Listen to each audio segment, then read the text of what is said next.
నేను ఒక బాధ్యతాయుతమైన డ్రైవర్గా రహదారి భద్రతా నియమాలను ఎల్లప్పుడూ పాటిస్తాను. అతివేగంగా వాహనం నడపను. మద్యం సేవించి లేదా మత్తు పదార్థాల ప్రభావంతో ఆటో నడపను. వాహనం నడుపుతూ మొబైల్ ఫోన్ ఉపయోగించను.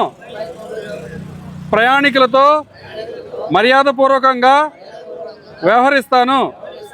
ఆటోలో అనుమతించిన పరిమితికి మించి ప్రయాణికులను ఎక్కించుకోను. ట్రాఫిక్ సంకేతాలను అంటే ట్రాఫిక్ సిగ్నల్స్, పోలీసు సూచనలను గౌరవిస్తూ పాటిస్తాను. పాదచారులు, వృద్ధులు, చిన్నారులు మరియు అత్యవసర వాహనాలకు ప్రాధాన్యత ఇస్తాను. నా ఆటో వాహనాన్ని ఎల్లప్పుడూ మంచి స్థితిలో ఉంచి అవసరమైన పత్రాలను నా వెంట ఉంచుకుంటాను.